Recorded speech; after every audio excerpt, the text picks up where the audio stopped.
Dragi prijatelji, večeras ćemo u čudnim pričama obraditi jedan zločin koji se desio davne 1956. godine u Crnoj Gori. To nije bio običan zločin, to je bio masakr jedne čitave porodice, navodno zbog ljubomore. Međutim, kasnije ćemo videti i pokušati da dođemo do zaključka da li je pravi razlog i motiv svega ovoga bila ljubomora ili nešto sasvim drugo. A kako je zapravo sve to počelo? Pre svega, postojale su dve porodice, jako bliske, blizak rod. Isto su se prezivali Saveljići. Saveljići su živeli u selu Gornji Martinići i pripadali su plemenu Bjelopavlića. Inače, to je sve u blizini Danilovgrada. Po čemu je bila zapravo poznata ova cela Zetska dolina, a slobodno mogu reći i kompletna Crna Gora u tom posleratnom periodu? Pre svega, kada je došao rat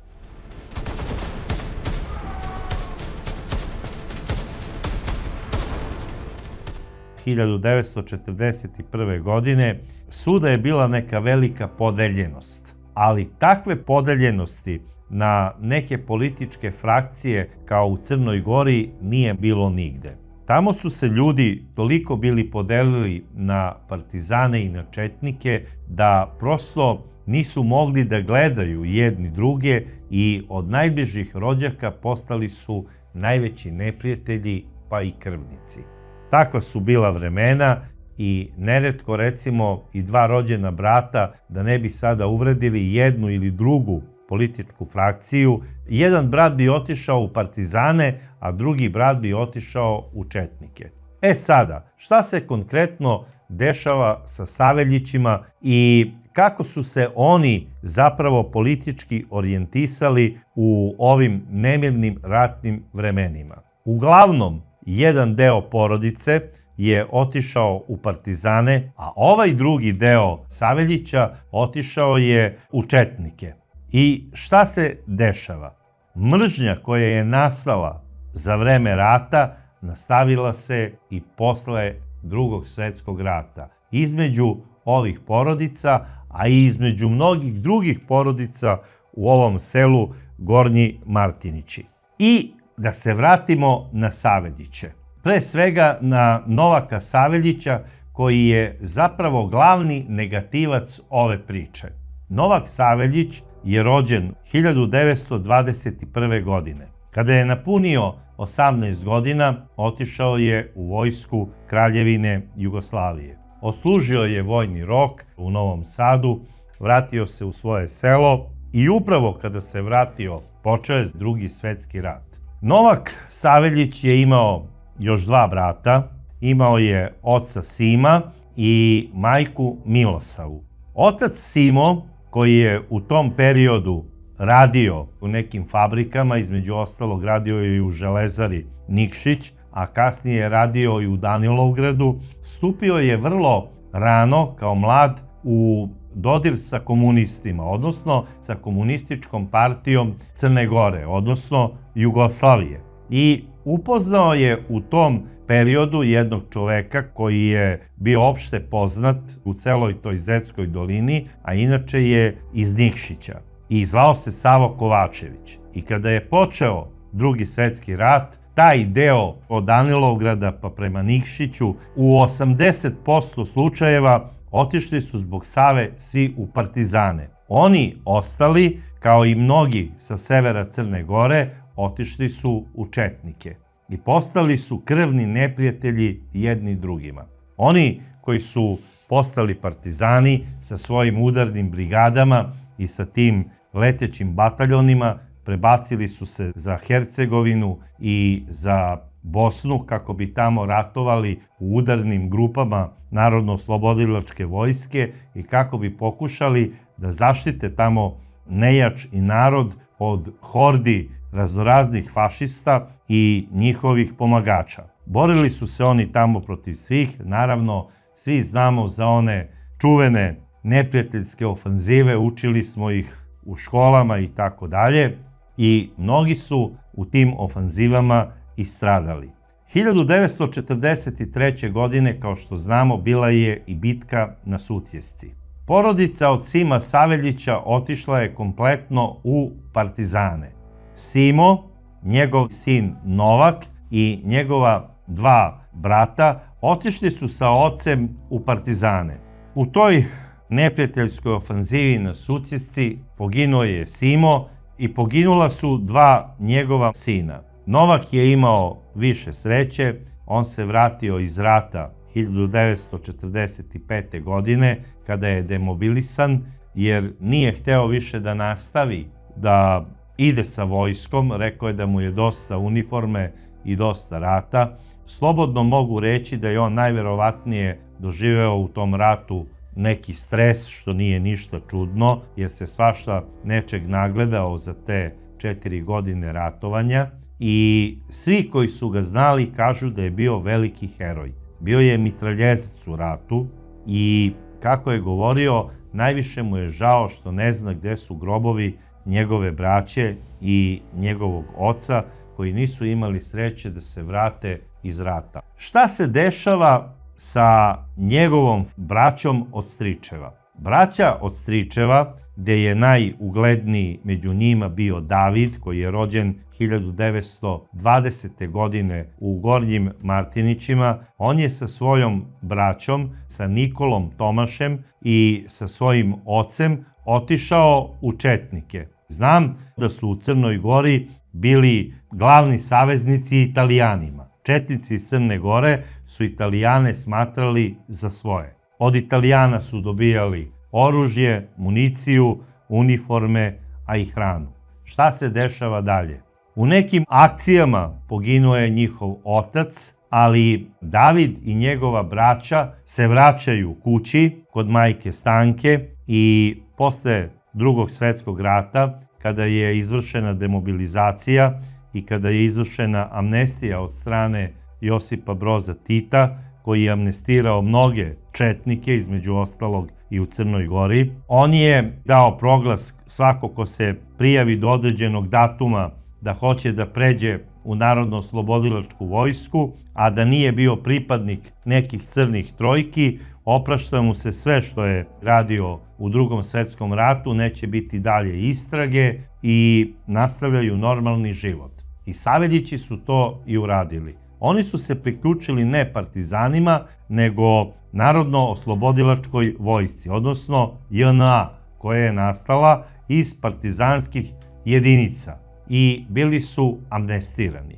Međutim, kada se vratio Novak, njemu nije bilo za pravo, bio je besan na svoju braću od stričeva, govorio je kako su oni izdajnici i kako su trebali da završe u nekim jamama, streljani iz razloga jer su bili saradnici okupatora. A najviše je bio besan na svoju braću od stričeva, odnosno na Saveljiće, zato što ih je optuživao da je njihova majka Stanka 1943. godine prijavila Novakovu majku Milosavu da su njeni sinovi i suprug u partizanima. I to ni manje ni više nego na Sutjesci. I šta su uradili Italijani? Italijani su žene i majke onih koji su bili u partizanima odveli u zarobljeništvo, u logor. I to zarobljeništvo je trajalo na sreću svega 6 meseci, kažem svega, mnogo je 6 meseci u logoru, 6 dana je mnogo, da ne pričamo o 6 meseci. Međutim, na sreću, 1943. godine, kao što i svi znamo, Italija je kapitulirala, ubijen je Benito Mussolini kao njihov vođa, kao vođa fašista i Italijani prelaze na stranu saveznika. Takođe, Italijani koji su se zadesili u Crnoj Gori tada u tom periodu i u Dalmaciji, masovno prelaze u partizane. Mnogi ih nisu voleli zato što su bili dojučerašnji neprijatelji, ali eto, prihvatili su ih. Da li su ih voleli posle toga i četnici, ja to ne znam, ili su možda ratovali onda protiv Italijana, u to nisam siguran. Bilo kako bilo, desilo se to da četnici sada prelaze na stranu Nemaca pričam za četnike iz Crne Gore, mrze i dalje partizane kao najveće zlo, bar su ih tako doživljavali, i kada se rat završio, Novak Saveljić nikako nije mogao da prihvati da neko iz njegovog sela radi sada u nekoj firmi koja je nastala posle rata, da čak radi i pri vojsci, odnosno pri tadašnjoj JNA, a do juče je bio, kaže, u četnicima i imao je bradu do pojasa. Novak Saveljić je imao još dva brata, stariji Vlado, koji je rođen 1919. godine i koji je nažalost poginuo 1945. godine u završnim operacijama Narodno-oslobodilačke vojske. Inače, on je bio i politički komesar tog bataljona. Veoma istaknuta faca, kako bi se to sada reklo. Takođe, te 1945. godine gine i najmlađi brat Saveljića, Vučina Saveljić, koji je rođen 1928. godine i koji je u trenutku pogibije imao svega 17 godina, a sa nepunih 15 godina otišao je u partizane. Rat je jedini od braće Saveljića preživeo Novak, a 1943. godine, odmah po kapitulaciji Italije, ukinuti su i italijanski logori. I majka Milosava se vraća kući, u Gornje Martiniće. Ona je u svojoj kući dočekala i vest da su negde po gudurama Bosne poginula i njena dva sina.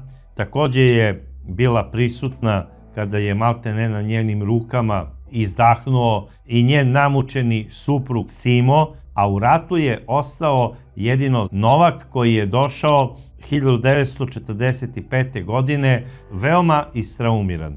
Zna da mu je otac umro od tuge, zna da su mu stariji i mlađi brat poginuli u ratnim dejstvima i takođe je čuo od majke da niko od stričeve porodice nije došao da izjavi saučešće. Posebno ga je mučila činjenica da je njegov najmlađi brat Vučina poginuo u okolini Danilograda pred kraj rata 1945. godine. Po nekim njegovim saznanjima ubili su ga četnici iz neke zasede i najverovatnije bacili u neku od brojnih kraških jama koje se nalaze u tom kraju, tako da mu se nikada nije saznao grob. To je mnogo mučilo Novaka Saveljića.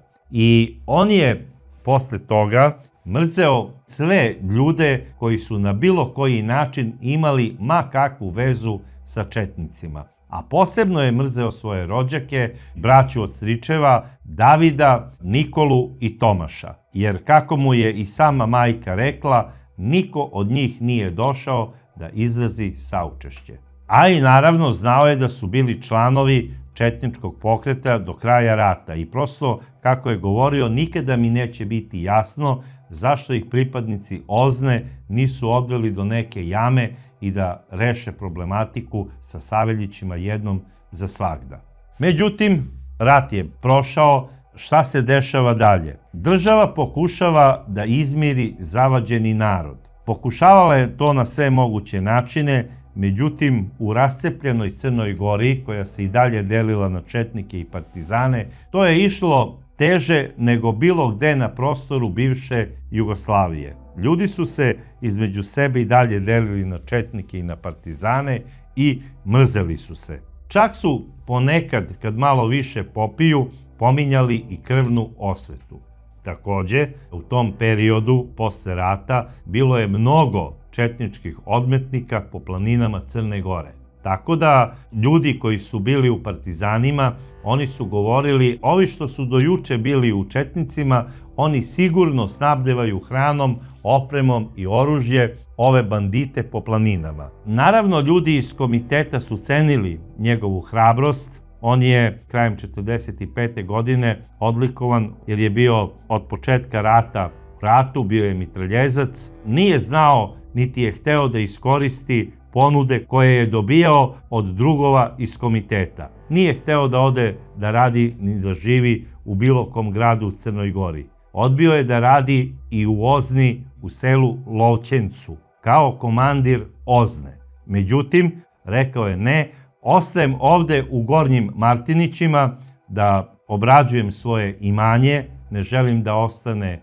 pusto i da mi se svete ovi Saveljići koji su do juče nosili kokardu na svom čelu. Zapravo, Novak je osjećao veliki strah da ako ode da će njegova majka da digne ruku na sebe od tuge i od bola. I pretpostavljam da je zato odbijao te razne ponude koje je dobio od drugova iz komiteta. Bila su takva vremena, nije on bio jedini koji se tako ponašao i to što je ostao na svom imanju nije ništa za osudu, naprotiv, mislim da je to jako pohvalno. Međutim, da li je to bilo tako sa Novakom? Novak je zaista cenio svoju zemlju, ali je iznad svega najviše na svetu mrzeo svoje rođake Saveljiće, pre svega Davida i njegovog srednjeg brata Nikolu. Tomaša manje više, ali Nikolu i Davida je osuđivao na svoj način i za smrt svoga najmlađeg brata, a i zbog toga što je njegova majka bila u italijanskom logoru i kako kaže, ko zna šta je sve tamo proživela. Takođe, selo je bilo toliko podeljeno da su oni i dalje imali te svoje neke partijske kružoke u selu. Oni su se sastajali između sebe i stalno su ogovarali ove druge ljude koji su bili u četnicima, da oni navodno spremaju nekakav državni udar, odnosno neku pobunu i da samo jedva čekaju pravi trenutak kako bi se odmetnuli u planinu. Gledali su i dalje na njih kao na neprijatelje, a posebno Novak Saveljić se skoncentrisao na svoju braću od stričeva, na Davida, Nikolu i Tomaša. I šta se sada dešava dalje? Njegova braća od stričeva su se i poženila. Dobili su porodice. Tomaš odlazi za Titograd. Nikola odlazi na posao u Beograd. A David ostaje sa svojom suprugom u Gornjim Martinićima. David uzima za ženu prelepu Juliju, sa kojom dobija prvo sina Veselina, zatim dobija ćerkicu Nadu i sina Vidaka. Bio je jako srećan zbog toga. Kad god bi sreo svog rođaka Novaka, on bi mu rekao: Novače, pusti priče iz rata. Rat je prošao. Gaze te godine. Prebacio si 30-tu. Nađi neku lepu mladu devojku, oženi se i obraduj svoju staru majku. Biće joj to najdraže na svetu. Vratit ćeš je u život. Njene presahle, prelepe oči, koje su isplakale sve suze, postaće ponovo sjajne i blistaće od sreće.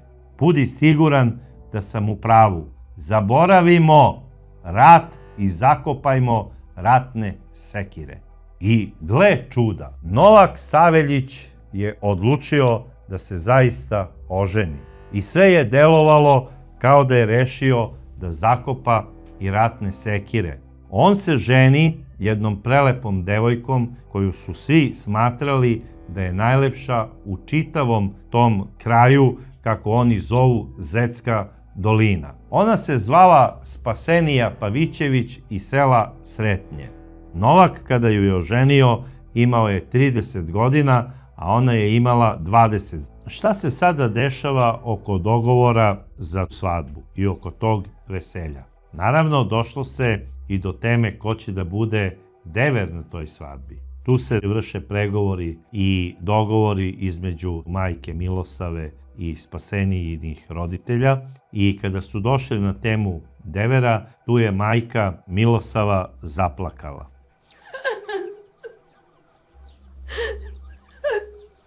Setila se svog najmlađeg sina Vučine, počela je da plače i kaže da je moj Vučina sada živ, on bi bio dever i nosio bi barjak svome bratu na veselju.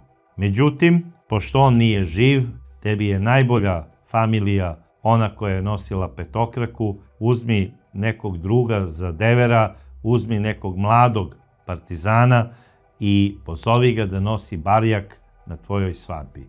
To je Novak i prihvatio, krenuo je prvo do Danilovgrada da nađe nekog od drugova iz brigade i da ga zamoli da bude dever na njegovom venčanju. Upravo kada je čekao neki kamion da ga ustopira, sreo je svoga brata od strica Davida Saveljića.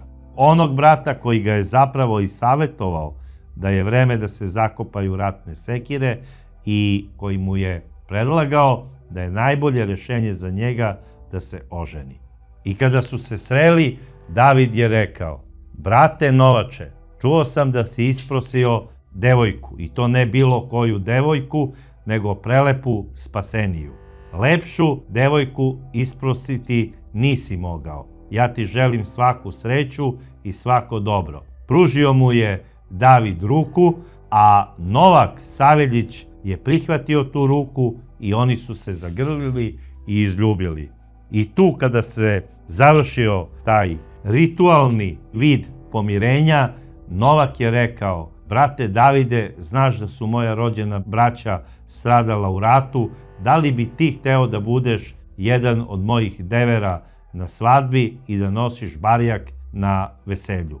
David je to sa oduševljenjem prihvatio, još jednom su se izljubili i posle tog Davidovog pristanka Novak nema potrebe da ide za Danilovgrad, vraća se kući i kaže svojoj majci Milosavi da je našao devera i da će to biti David Saveljić, njegov brat od strica.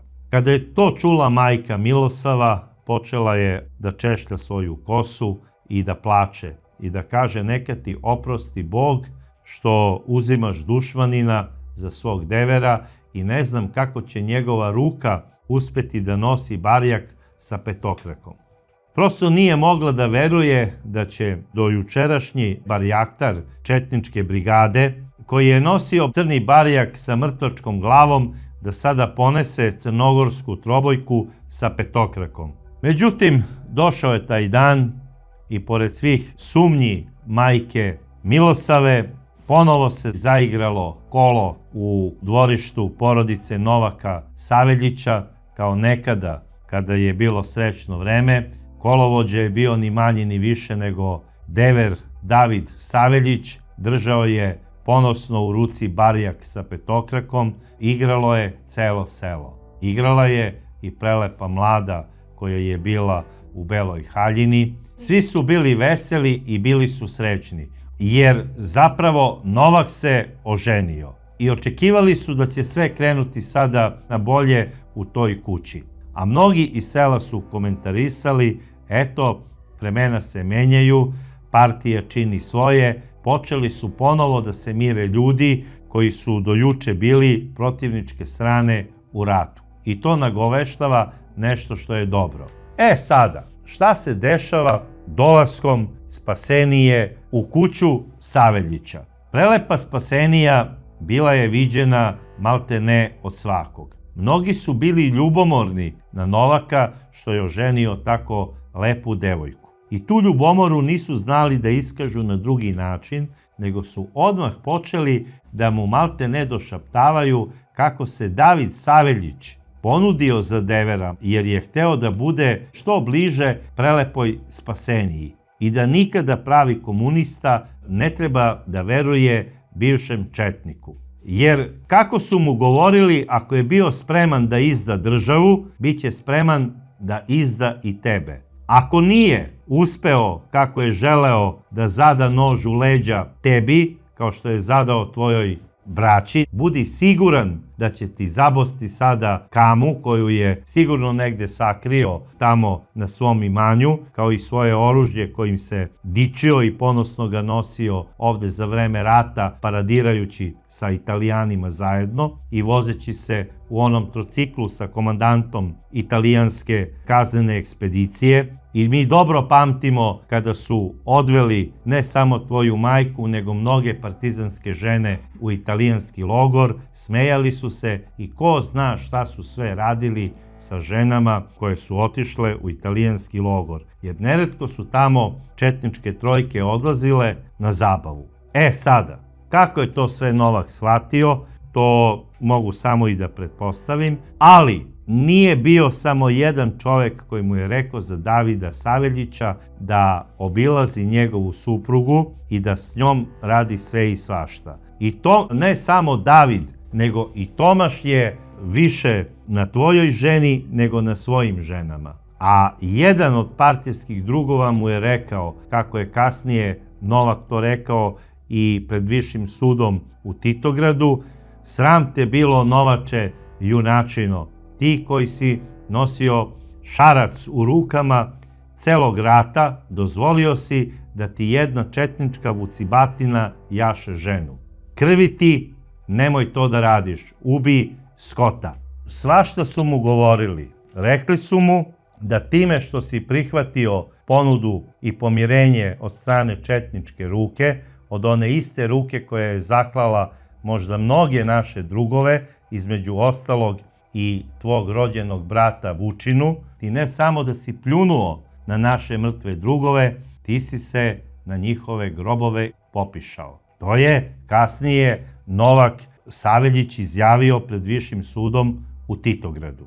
Sada, koliko je Novak poverovao u te priče da ovi ljudi imaju seksualne odnose sa njegovom nevestom, to je samo on znao, ali kako je kasnije na sudu govorio, on je tukao svoju ženu Spaseniju, tražio je od nje da prizna da li ga vara sa Davidom Saveljićem. Vodio je i pored jedne jame koja je nekoliko stotina metara duboka. Pretio je kako će je živu baciti u tu jamu. Pored te jame joj je stavljao nož pod grlo, a stavljao joj je i pištolj u usta. I rekao bi: kučko, govori da si me prevarila sa Davidom Saveljićem. Nesrećna žena se klela u vernost, rekla je da nije prevarila svog supruga i da dete koje nosi u svom trbuhu je zapravo Novakovo, jer nije spavala ni sa jednim drugim muškarcem osim s njim. Da li je Novak verovao u priče svoje supruge ili ne, ja to ne znam, ali ona je u julu mesecu 1956. godine odlučila da napusti svog supruga i da se vrati u svoju porodicu. Možete da zamislite Crnu Goru 1956. godine. Kada se vrati nevesta, kada pobegne od svog supruga, i to ni manje ni više nego vidno trudna.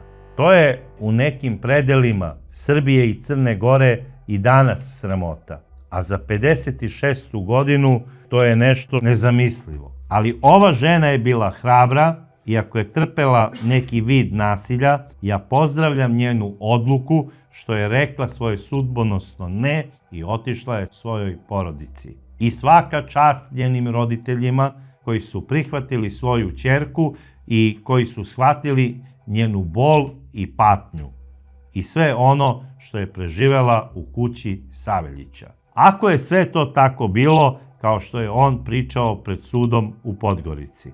Bilo kako bilo, u julu mesecu 1956. godine Novak Saveljić 2 nedelje posle odlaska njegove žene Spasenije podnosi zahtev za razvod braka u opštini u Danilovgradu. I to sudsko ročište bilo je zakazano za oktobar mesec 1956. godine.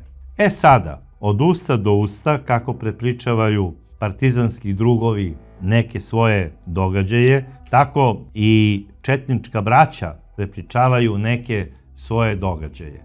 Tako da neko iz stare četničke jedinice u kojoj je nekada bio barjaktar i David Saveljić, prišao je Davidu i rekao je: Davide, čuo sam da onaj pas partizanski želi da na sudu kaže da je ženu oterao zbog tebe. To će se jako odraziti loše na tvoj brak. Eto, žena ti je ponovo noseća po 4. put. Plašim se da sa decom ne ode za Titograd. Jer tamo partizani prave fabrike u kojima zapošljavaju žene i kojima savetuju da nasilne muževe ostave i da im muževi nisu potrebni. Tako je govorio taj četnički brat svom bratu Davidu. I David je to poverovao. I jednog dana, kada je šetao selom, sreo je Novaka i rekao mu je: Novače, čujem da se spremaš za sud. Pazi šta pričaš. Ako me budeš spomenuo pred tim sudom, ostaćeš bez glave. Novak ga je samo pogledao, isprsio se i rekao je ovako: Brate Davide, budi bez brige, daću sve od sebe i potrudit ću se da se ti na tom suđenju i ne pojaviš. Onda se okrenuo i otišao je. A da ne govorimo sve o tome šta mu je majka sve govorila i šta ga je sve najverovatnije savjetovala. Pre svega govorila mu je: eto, jesam li ti ja savjetovala da ne uzimaš četničkog ajduka za devera, da će ti kad tad zabiti kamu u rebra, kao što je zabio i kamu u vrat tvoga najmlađeg brata. Ubeđena sam da on sigurno stoji iza njegove likvidacije. Ako ne kao lični egzekutor, onda sigurno je posmatrao iz prikrajka i smešio se dok ga je crna trojka klala i bacala u neki bezdan. Eto, brak ti je rasturio, žena ti je otišla, a na kraju krajeva ko zna čije kopile i nosi u svom stomaku. Svašta se tu pričalo, svašta je Novak slušao, vreme je prolazilo i dolazio je i taj pakleni oktobar. 28. septembra Novak Saveljić je te 1956. godine rešio da prekrati svoje muke, a na koji način vidjet ćemo sada. Prošao je 28. septembar, pala je i noć. Tačno oko 20 časova Novak je završio razgovor sa svojom majkom Milosavom, popio je jednu čašicu rakije onako na eks i rekao je: majko, ja moram da idem i mora biti ono što se izbeć ne može. Ustao je i izašao je napolje. Otišao je do susednog dvorišta, do kuće svoga brata od strica Davida Saveljića, koga je sreo u dvorištu i rekao mu je: dobroveče, brate. David Saveljić bio je iznenađen, rekao mu je: pomaže Bog i kojim dobrom. Novak je rekao: dobro nije, a sada ćeš vidjeti i zašto. Izvadio je svoj pištolj marke Walter, koji je doneo iz rata kao ratni trofej, i ispalio je u grudi Davida Saveljića 4 metka. David je pao, ali je još uvek bio živ, pokušavao je da ustane. U tom trenutku pritrčava mu Novak i ispaljuje mu još 2 metka u glavu. Čuje se vrisak žene koja je negde u dvorištu i nešto radi kod stoke. Šta se dešava dalje? Novak kreće ka ulazu u kuću, čuje da još uvek nogom udara o neki stub već na izdisaju David. On se vraća i ispaljuje mu još 1 metak u čelo, a posle toga stavlja pištolj za pojas i vadi kamu, na kojoj umesto četničke kokarde na onoj kaniji stajala je petokraka. Imao je pripremljenu kamu sa kojom je planirao da završi ritual ubistva porodice Saveljića. Ulazi unutra i prvo, odmah na samim vratima, susreće Davidovu majku Stanku, staricu od 70 godina, i zadaje joj 4 udaraca kamom u grudi i 1 udarac u vrat. Majka Stanka pada, a onda Novak počinje svoj satanistički pir. Ide od deteta do deteta. I neću da detaljišem, na kraju nije poštedio ni dete u kolevci.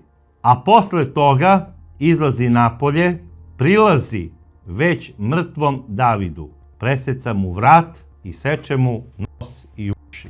Kako je kasnije pred sudom izjavio za trofej. U tom trenutku kada je to radio, čuje vrisak iz kuće. Skapirao je da je neko ostao živ. To je bila Davidova supruga, koja je ušla u kuću i plakala je sva izbezumljena nad telima svoje mrtve dece. Novak ulazi unutra i presuđuje Kamom i njoj. Neću da detaljišem šta je uradio ovoj ženi koja je bila u poodmakloj trudnoći. Posle toga on izlazi vani, prilazi ponovo mrtvom Davidu i od njegovu garderobu čisti Kamu, vraća je u kaniju, zatim je stavlja o pojas i odlazi pravo u kuću svoje majke. I kaže: majko, ja sam ih sve počistio. Rekla mu je Aferim: junače, sada mogu da čekam mirno smrt i da odem svom voljenom Vučini da mu kažem da je osvećen. A šta radi dalje Novak? On odlazi i kreće ka reci Zeti.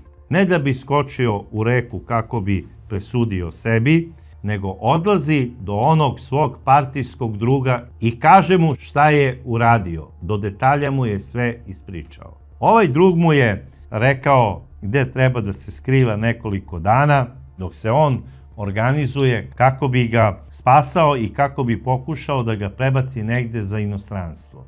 Novak odlazi u jednu pećinu, tamo se prikrio, imao je dobar pregled i na selo i na celu Zetsku dolinu i ujutru kada je svanuo dan, video je 30 pripadnika narodne policije koji su krenuli sa psima i sa automatima u poteru za njim. Kada ih je Novak ugledao, izašao je napolje, imao je neku belu maramicu, podigao je ruku uvis i krenuo je ka policiji sa podignutim rukama. I rekao je: drugovi, predajem se. Policija ga je vezala i sprovela u istražni zatvor u Titogradu. Istražni sudija je brzo zakazao suđenje.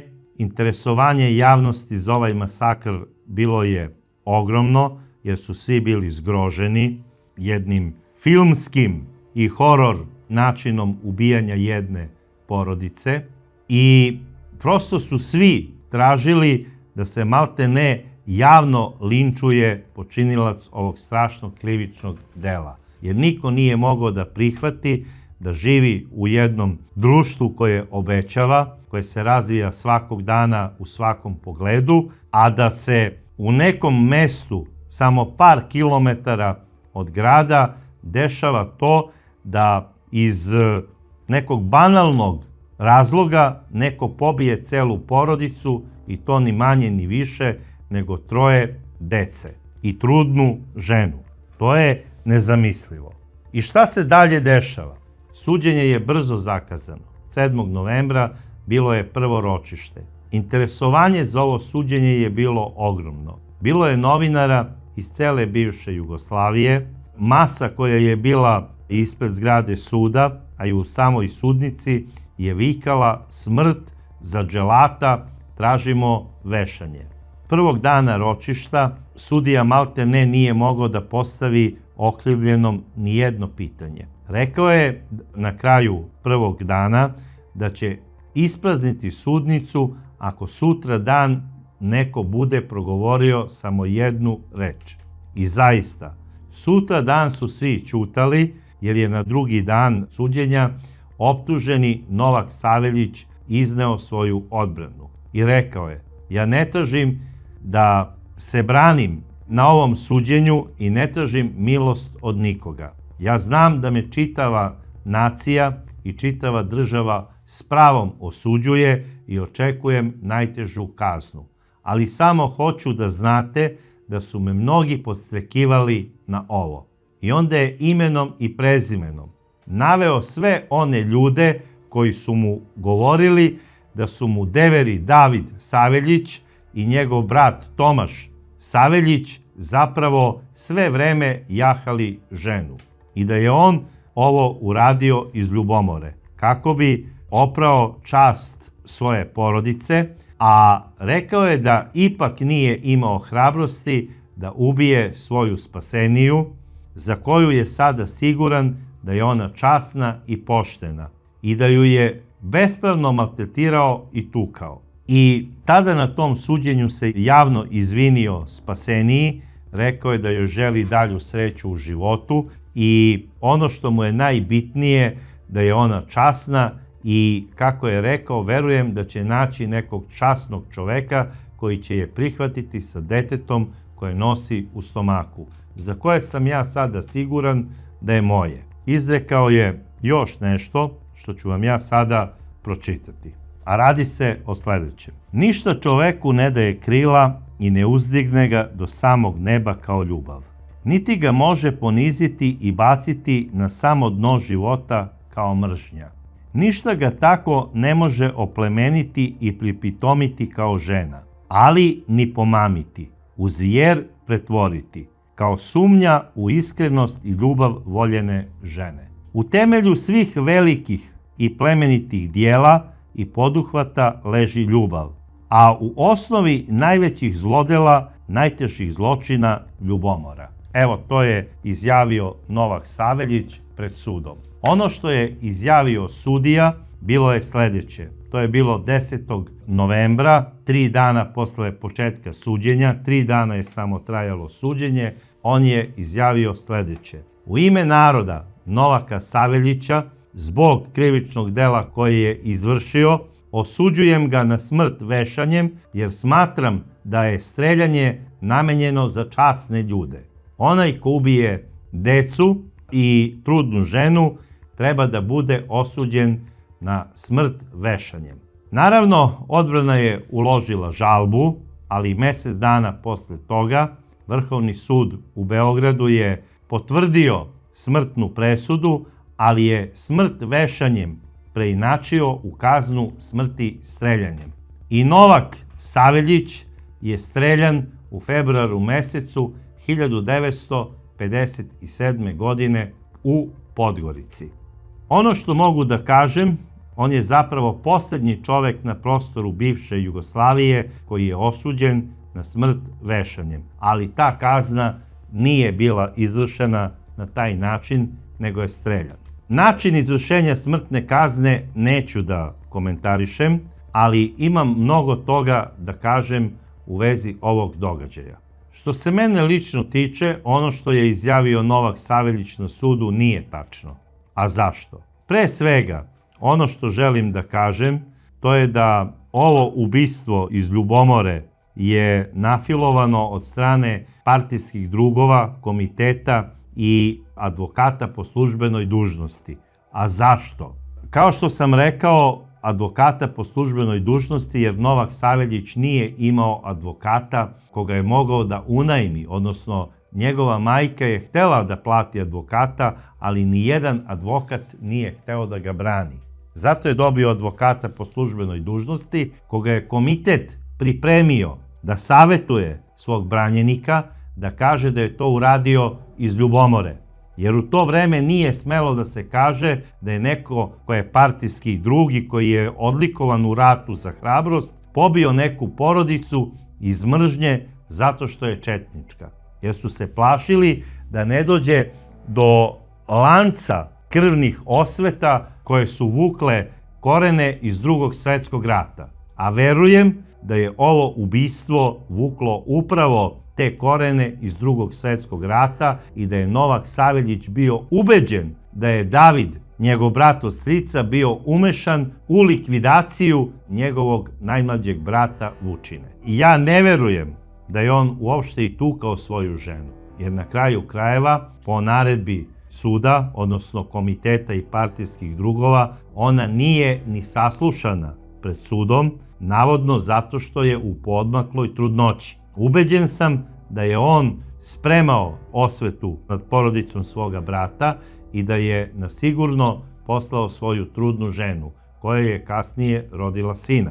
I da se upravo iz tog razloga i razveo od nje, kako ne bi postojala konekcija između nje, deteta i njega, i kako ne bi njegovo dete bilo predmet neke eventualne krvne osvete. Jer on je vrlo dobro znao šta se sprema da uradi i sam način na koji je izvršio ovu likvidaciju ukazuje na to da je to zapravo bila jedna planska likvidacija. Takođe ne verujem ni u tu priču o pomirenju između njega i Davida, i mislim da je to uradio smišljeno kako bi opustio Davida i kako bi ta pozornost Davidova pala na najniži stepen, da bi lakše mogao jednog dana da ih sve pobije. Također sam ubeđen da je za sve ovo vrlo dobro znala njegova majka Milosava i da ona nije mogla da se smiri na ovom svetu dok njen sin ne izvrši krvnu osvetu. Tako da ovo po meni nije slučaj šestostrukog ubistva zbog ljubomore, ovo je klasičan slučaj krvne osvete koja je vukla korene iz Drugog svetskog rata. Jer ako je bio ljubomoran na Davida, što je morao da pobije celu njegovu porodicu? Na kraju krajeva, Davidova majka koja je zadobila bezbroj udaraca kame po telu, ona je živela još 5 dana u Titogradskoj bolnici i rekla je izglednicima da je Novak izjavio kada ju je ubadao nožem, da je rekao: majku vam četničku, eto, satro sam vam najzad seme. Tako da ta rečenica ukazuje upravo na onu pretpostavku da je ovo zapravo krvna osveta sa korenima iz Drugog svetskog rata.